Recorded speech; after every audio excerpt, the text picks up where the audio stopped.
Welcome to ஜிபிகே academy. இன்றைக்கி கிளாஸில் நம்ம பார்க்க போகிற முக்கியமான டாபிக் என்னென்னு பார்த்தோன்னா சிட்டிசன்ஷிப் அமெண்ட்மெண்ட் ஆக்ட் 2019, குடியுரிமை திருத்தச் சட்டம் 2019. சரிங்களா, இந்த சட்டத்தை இப்போ ரீசெண்டாக யூனியன் ஹோம் மினிஸ்ட்ரி, மத்திய உள்துறை அமைச்சகம் இம்ப்ளிமெண்ட் பண்ண போகிறதா பார்த்தீங்கன்னா சொல்லியிருக்காங்க. அட் த சேம் டைம் தமிழ்நாடுடைய முதல்வர் இந்த குடியுரிமை திருத்தச் சட்டத்தை தமிழ்நாட்டில் அலோவ் பண்ண மாட்டோம் அப்படின்னு பார்த்தீங்கன்னா அவங்க சொல்லியிருக்காங்க. சரிங்களா, ஸோ இந்த சட்டம் என்ன அப்படிங்கிறதான் இன்றைக்கி கிளாஸில் பார்க்க போகிறோம். ஸோ இந்த குடியுரிமை திருத்தச் சட்டம் அப்படிங்கிறது என்ன சட்டத்தை திருத்தம் பண்ணியிருக்காங்கன்னு பார்த்தீங்கன்னா இந்த சிட்டிசன்ஷிப் ஆக்ட் 1955 தான் திருத்தம் பண்ணியிருக்காங்க. சரிங்களா, ஸோ இந்த சிட்டிசன்ஷிப் ஆக்ட் 1955 தான் ஃபஸ்ட்டு சிட்டிசன்ஷிப்காக உருவாக்கப்பட்ட ஒரு சட்டம். சரிங்களா, ஸோ இந்த சட்டம் ரெண்டு முக்கியமான விஷயங்களை சொல்லுது. ஒன்று அக்விசிஷன் ஆஃப் இந்தியன் சிட்டிசன்ஷிப், இந்திய குடியுரிமையை பெறுவதற்கான வழிகள். சரிங்களா, நீங்கள் என்னென்ன ப்ரொசீஜர் மூலயமா இந்தியன் சிட்டிசன்ஷிப்பை வாங்கலாம் அப்படின்னு சொல்லியிருப்பாங்க.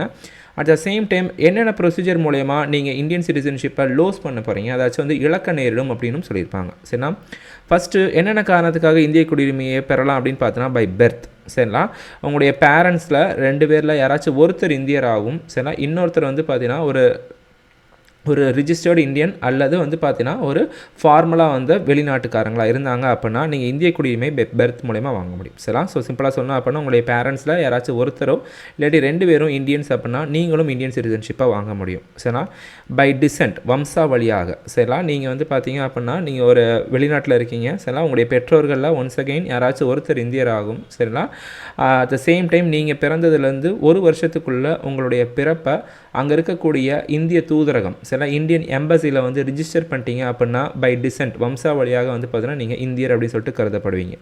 த்ரூ ரெஜிஸ்ட்ரேஷன், சில ஒரு வெளிநாட்டுக்காரங்க சில அவங்க இந்தியாவில் பார்த்தீங்கன்னா ரெஜிஸ்ட்ரேஷன் பதிவு செய்ததன் மூலியமாக பார்த்தீங்கன்னா குடியுரிமை பெற முடியும். சில இதுக்கு அவங்க 7 இயர்ஸ் பார்த்தீங்கன்னா இந்தியாவில் தங்கியிருக்கணும். சில இதில் யாரெல்லாம் வாங்கலான்னு பார்த்தீங்கன்னா இந்த பிஐஓ அப்படின்னு சொல்லிட்டு நம்ம ரீசெண்டாக ஒரு வீடியோ பார்த்தோம், அதோட கார்டு இங்கே டிஸ்பிளே பண்ணுறேன். சில பர்சன்ஸ் ஆஃப் இந்தியன் ஒரிஜின், சில அவங்க பார்த்தீங்க அப்படின்னா இந்த 7 இயர்ஸ் இந்தியாவில் தங்கியிருந்து இந்த ரெஜிஸ்ட்ரேஷன் மூலயமா இந்தியன் சிட்டிசன்ஷிப்பை பெற முடியும்.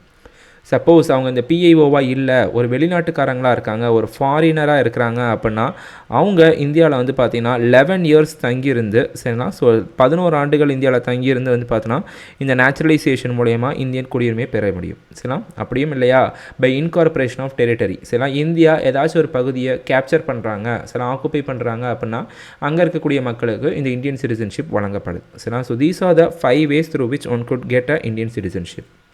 அட் த சேம் டைம் நீங்கள் என்னென்ன காரணக்கெலாம் இந்தியன் சிட்டிசன்ஷிப்பை லாஸ் பண்ண போகிறீங்கன்னு பார்த்தீங்கன்னா ரெனன்சியேஷன். சரிங்களா, வாலண்டரிலி கிவிங் அப், துரத்தல் அப்படின்னு சொல்லுவாங்க. சரிங்களா, உங்களுக்கு இந்தியன் சிட்டிசன்ஷிப் வேணான்னு சொல்லிட்டு நீங்கள் அரசாங்கத்தில் எழுதி கொடுக்குறீங்க, நீங்களே எழுதி கொடுக்குறீங்க அப்படின்னா அப்போ நீங்கள் இந்திய குடியுரிமை இழக்க நேரிடும். சரிங்களா, சப்போஸ் நீங்கள் இன்னொரு நாட்டுடைய குடியுரிமையை வாங்குறீங்க, சில if you're getting another nation's citizenship அப்படின்னா அப்போ உங்களுடைய குடியுரிமை டெர்மினேட் ஆகும். சில தமிழில் முடிவுக்கு வருதல். சரிங்களா, it comes to an end. சரிங்களா, அதே மாதிரி சில பேர் பார்த்தீங்க அப்படின்னா இந்த ரெஜிஸ்ட்ரேஷன் அண்ட் நேச்சுரலைசேஷன் மூலமாக பார்த்தீங்கன்னா அரசாங்கத்தை ஏமாற்றி குடியுரிமை பெற்றிருந்தாங்க அப்படின்னா அவங்களுடைய குடியுரிமை அரசாங்கத்தால் பறிக்கப்படும். சரிங்களா, டிப்ரைவேஷன் அப்படின்னா பறிக்கப்படும். சரிங்களா, ஸோ இது எல்லாத்தையுமே சொல்கிறது என்ன அப்படின்னு பார்த்தீங்கன்னா இந்த சிட்டிசன்ஷிப் ஆக்ட் 1955 தான் இந்த விஷயங்கள் எல்லாத்தையும் சொல்லுது. சரிங்களா, ஸோ இந்த சிட்டிசன்ஷிப் ஆக்ட் 1955 தான் அமெண்ட் பண்ணுறாங்க 2019. சரிங்களா, ஸோ அதை பற்றி தான் இன்றைக்கி பார்க்க போகிறோம். ஸோ இந்த சிட்டிசன்ஷிப் அமெண்ட்மெண்ட் ஆக்ட் 2019 பார்த்தீங்கன்னா என்ன விஷயங்கள் சொல்லுதுன்னு பார்ப்போம். சரிங்களா, ஸோ ஒரு குறிப்பிட்ட ரிலீஜியஸ் மைனாரிட்டிஸ் அப்படின்னு சொல்கிறாங்க, சில மத சிறுபான்மையினர்கள் அப்படின்னு சொல்லிட்டு சில பேரை குறிப்பிடுறாங்க. சரிங்களா, ஸோ அது யாரெல்லாம் அப்படின்னு பார்த்தோன்னா இந்த 6 சமுதாயத்தினர் தான். சரிங்களா, Hindus, Sikhs, Buddhist, Jains, Parsis and then Christians அப்படின்னு சொல்லக்கூடிய இந்த 6 மத சிறுபான்மையினர்களுக்கு பார்த்தீங்கன்னா குடியுரிமை கொடுக்க போகிறாங்க. சரிங்களா, எதுக்காக கொடுக்குறாங்கன்னு பாருங்கள். இவங்க எல்லோரும் அகதிகளாக, சில ரெஃப்யூஜிஸாக பார்த்தீங்கன்னா வந்திருக்கணும். சில அகதிகளாக வந்திருக்கணும். எங்கேருந்து வந்திருக்குன்னு பார்த்தீங்கன்னா ஆப்கானிஸ்தான், பாகிஸ்தான் அண்ட் தென் பங்களாதேஷ். சரிங்களா, ஆப்கானிஸ்தான், பாகிஸ்தான், பங்களாதேஷ் இந்த 3 பகுதியிலேருந்து இந்தியாவுக்குள்ளே அகதிகளாக வந்திருக்கணும்.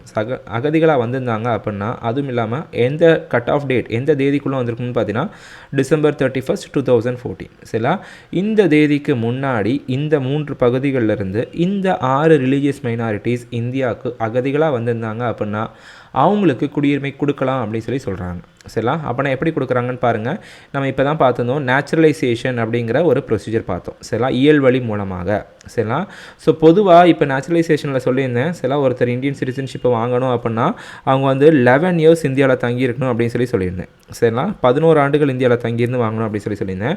பட் ஆனால் இந்த சிட்டிசன்ஷிப் அமெண்ட்மெண்ட் ஆக்ட் சரிங்களா இவங்களுக்கு சில விதிவிலக்காக கொடுக்குது. சரிங்களா, என்ன கொடுக்குறாங்கன்னு பாருங்கள். ஸோ இந்த 6 ரிலீஜியஸ் மைனாரிட்டிஸ் இந்த 3 பகுதிகளிலிருந்து இந்த தேதிக்கு முன்னாடி அகதிகளாக வந்திருந்தாங்க அப்படின்னா அவங்க இந்தியாவில் 5 வருஷம் தங்கியிருந்து அவங்க பதிவு செஞ்சு கொள்வதற்கு மூலயமா இந்த இந்தியன் சிட்டிசன்ஷிப்பை வாங்க முடியும். சரிங்களா. ஸோ அவங்க 11 இயர்ஸ் தங்கணும்னு சொல்லிட்டு அவசியம் கிடையாது. 5 இயர்ஸ் தங்கியிருந்து அவங்க ரெஜிஸ்டர் பண்ணாலே போதும் அவங்க இந்தியன் சிட்டிசன்ஷிப்பை பெற முடியும். சரிங்களா. இதுதான் வந்து பார்த்தீங்கன்னா உங்களுக்கு கொடுக்கப்பட்டுள்ள விதி. சரிங்களா. ஸோ இதை பண்ணுறது தான் வந்து சிட்டிசன்ஷிப் அமெண்ட்மெண்ட் ஆக்ட் 2019. சரிங்களா. இந்த குடியுரிமை திருத்தச் சட்டம் வந்து பார்த்தீங்கன்னா 6வது அட்டவணை பகுதிகளுக்கு பொருந்தாது. சரிங்களா. It is not applicable to the 6th schedule areas. சரிங்களா. So what are 6th schedule areas? So 6th schedule ஏரியாஸை ஞாபகம் வைக்கிறதுக்கு ஷார்ட் ஃபார்மாக MATM அப்படி இல்லைனா ATM ஸ்கொயர் அப்படின்னு சொல்லிட்டு தெரிஞ்சிருக்கும். சரிங்களா. ஸோ மேகாலயா, அசாம், சரிங்களா, அதுக்கப்புறம் திரிபுரா அண்ட் தென் மிசோரம். சரிங்களா. இந்த 4 பகுதிகளுக்கு வந்து பார்த்தீங்கன்னா இந்த குடியுரிமை திருத்தச் சட்டம் பொருந்தாது. சரிங்களா. இவங்களுக்கு வந்து இட் இஸ் நாட் அப்ளிகபிள். சரிங்களா. ஸோ இதுதான் வந்து இந்த குடியுரிமை திருத்தச் சட்டத்துடைய முக்கியமான ஃபீச்சர்ஸ். சரிங்களா. ஸோ இதை தான் வந்து பார்த்தீங்கன்னா இப்போ ரொம்ப கான்ட்ரவர்சியாக போயிட்டுருக்கு. ஏன் கான்ட்ரவர்சியாக போயிட்டுருக்கு அப்படின்னு பார்த்தீங்கன்னா இந்த குடியுரிமை திருத்தச் சட்டத்தில் வந்து பார்த்தீங்கன்னா இந்த ரிலீஜியஸ் மைனாரிட்டிஸ் மத சிறுபான்மையினர்னு சொல்லப்பட்டதில் எந்த மதம் விடப்பட்டிருக்குன்னு பாருங்கள். முஸ்லீம்ஸ் வந்து பார்த்தீங்கன்னா இதில் சேர்க்கப்படலை. சரிங்களா. ஸோ முஸ்லீம்ஸ் வந்து பார்த்தீங்கன்னா இதில் கிடையாது. ஓகேவா.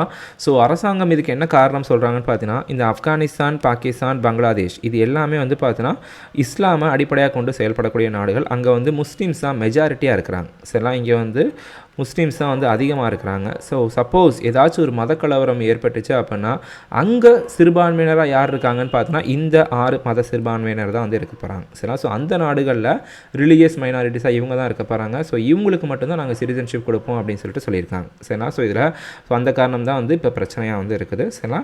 ஸோ இதில் வந்து இப்போ ஒரு கேள்வி வந்து கேட்டிருக்கேன். சரிங்களா. ஸோ இது பாருங்கள், ஸ்டேட்மெண்ட் பேஸ்ட் கொஸ்டின். சரிங்களா. ஸோ முதல் ஸ்டேட்மெண்ட் என்னென்னு பார்த்தீங்கன்னா Sri Lankan refugees could be granted Indian citizenship under the Citizenship Amendment Act 2019. சரிங்களா. ஸோ தமிழ்நாட்டில் இந்த ஸ்ரீலங்காலேருந்து வந்திருக்காங்கல்ல அகதிகள் சரிங்களா அவங்களுக்கு இந்த சட்டத்தின் மூலயமா குடியுரிமை கொடுக்க முடியும் அப்படின்னு சொல்லிட்டு சொல்லியிருக்கேன். சரிங்களா. இந்த ஸ்டேட்மெண்ட் கரெக்டாக இல்லையான்னு சொல்லிட்டு நீங்கள் சொல்லணும்.